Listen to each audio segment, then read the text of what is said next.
All right, today I'm going to give you a little tough love. All right. And I'm going to tell you to stop with your bullshit. That is my hashtag for 2021, right? Stop with your bullshit.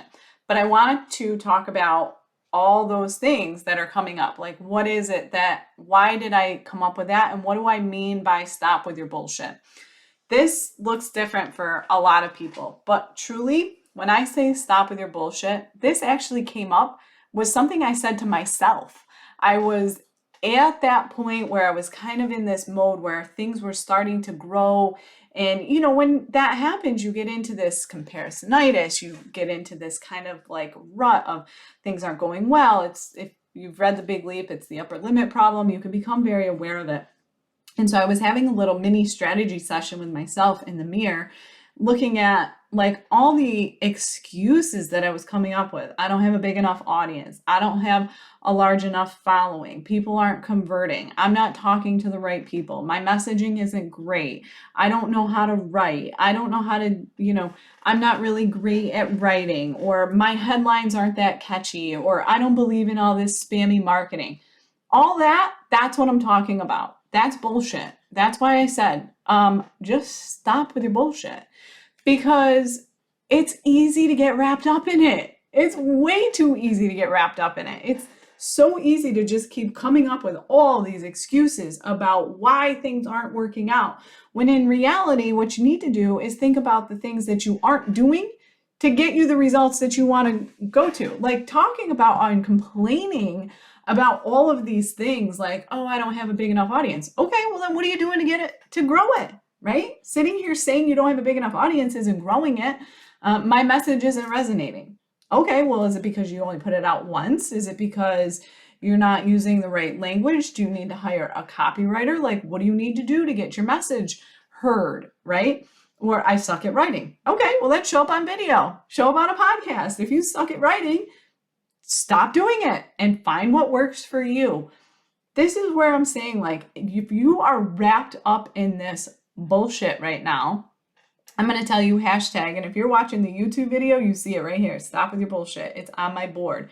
That's how serious I am about this year, because I'm going to give you another example. I was on a prospecting call and the guy had read my webpage and he saw on my website that I had this hashtag, stop with your bullshit.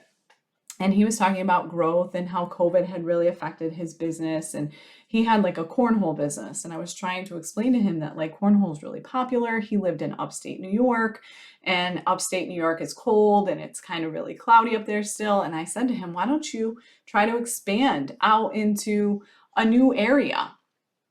And his answer to me was, well, the name of the business is Capital Region Cornhole.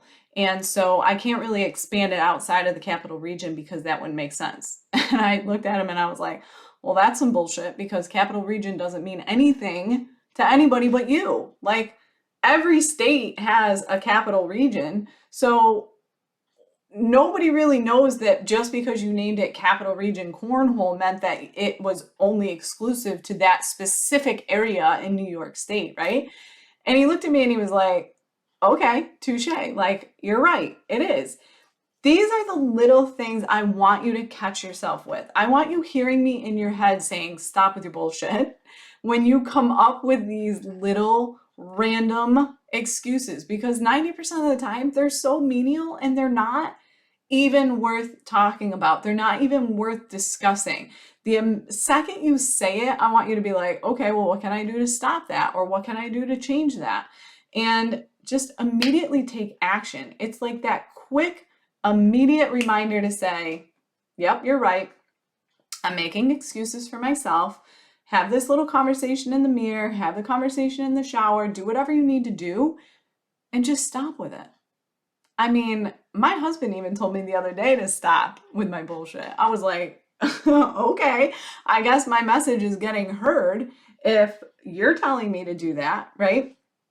So find somebody that can do that for you. Like, give permission to your biz bestie or your mentor if you need a coach that can do that for you. I'm really good at it. I promise you that. I am good at it, and I will be more than happy to be that person to tell it to you.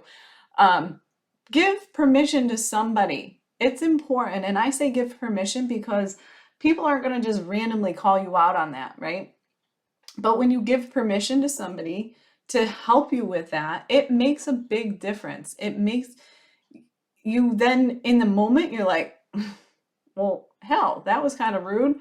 But then you realize very quickly that you are circling and spiraling in this drama that is unnecessary. So that's my little message to you today. If you've got a list of excuses, write them down, burn it up, rip it. I don't care what it is. Stop with it. That's what I'm here to tell you today. Stop with it and move on. Take action. Change it. Because that's what's going to grow your business. All this other garbage isn't. All right. So that's all I got for you today. Take care. Talk soon. And I'll catch you on the next episode.